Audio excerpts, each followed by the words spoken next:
Virus corona yang pertama kali muncul dan menyebar ke manusia berasal dari kota Wuhan, China pada akhir Desember tahun 2019.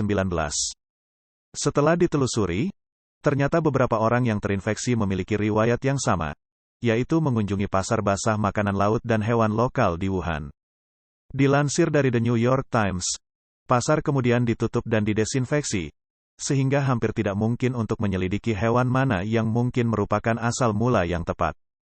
Kelelawar dianggap sebagai sumber yang memungkinkan, karena mereka telah berevolusi untuk hidup berdampingan dengan banyak virus, dan mereka ditemukan sebagai titik awal untuk SARS. Ada juga kemungkinan bahwa kelelawar menularkan virus ke hewan peralihan, seperti terenggiling, yang dikonsumsi sebagai makanan lezat di beberapa bagian Cina, dan mungkin kemudian menularkan virus ke manusia. Sebuah penelitian menyebutkan bahwa virus ini memiliki urutan sekuens genetik yang mirip 88% dengan virus corona dari kelelawar. Hal itu menjadi dugaan sementara dari mana virus corona muncul. Virus corona di beberapa negara. Seperti dikutip dari CNBC Indonesia, kasus COVID-19 di beberapa negara kembali melonjak seiring dengan meningkatnya aktivitas masyarakat. Dalam satu hari, masih ada tambahan 366.281 kasus COVID-19 yang tercatat di seluruh dunia, dan ada 5 negara dengan tambahan kasus lebih dari 20.000 dalam sehari. Menurut data Worldometers, Minggu, tanggal 24 Oktober tahun 2021, negara Inggris, Rusia, Turki, Amerika Serikat, dan Ukraina tercatat menjadi negara dengan penambahan kasus tertinggi. Bahkan, penambahan angka kematian di Rusia pun masih tinggi, sebanyak 1.075 orang dalam satu hari. Berikut 5 negara dengan tambahan kasus COVID-19 terbesar per Sabtu, tanggal 23 November tahun 2021 yang dihimpun dari beberapa sumber. Negara pertama adalah Inggris. Kasus COVID-19 di Inggris bertambah 44.985 dalam satu hari, sehingga saat ini total kasus sebanyak 8.734.934 orang. Sementara kasus kematian bertambah 135 orang, sehingga totalnya menjadi 139.461 orang. Negara kedua adalah Rusia.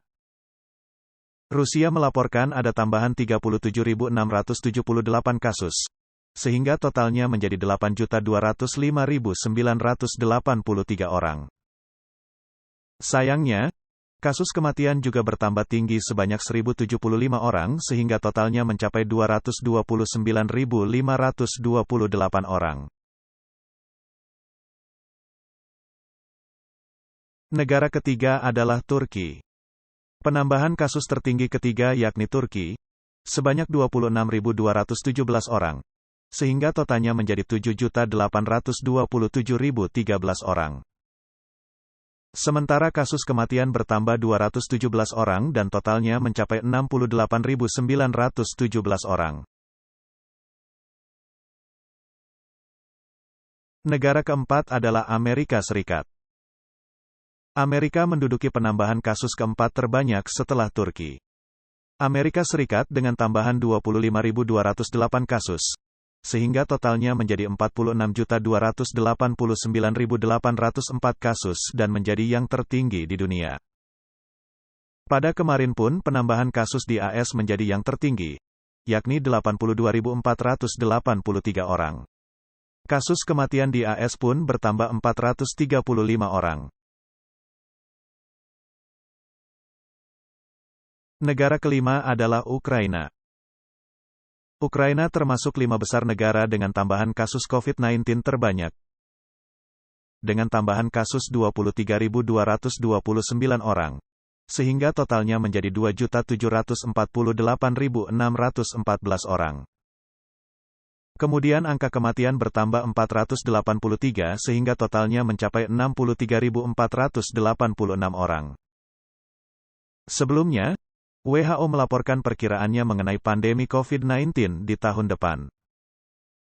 Badan Kesehatan PBB itu menyebut bahwa pandemi akan terus berlanjut hingga tahun 2022 mendatang. Mengutip berita BBC International, Dr. Bruce Aylward, pemimpin senior di WHO, mengatakan bahwa hal ini disebabkan oleh kesenjangan angka vaksinasi di dunia. Banyak negara maju di dunia telah menembus angka vaksinasi lebih dari 50%, sementara Afrika kurang dari 5% saja. Saya dapat memberitahu Anda kami tidak di jalur, katanya, dikutip Kamis tanggal 21 Oktober tahun 2021. Kami benar-benar perlu mempercepatnya atau Anda tahu kalau pandemi ini akan berlangsung selama 1 tahun lebih lama dari yang seharusnya. Imbuhnya.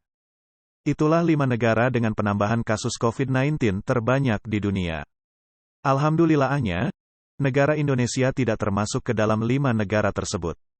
Semoga pandemi ini segera berakhir, sehingga ekonomi bisa pulih kembali dan semua aktivitas dapat berjalan seperti sebelumnya.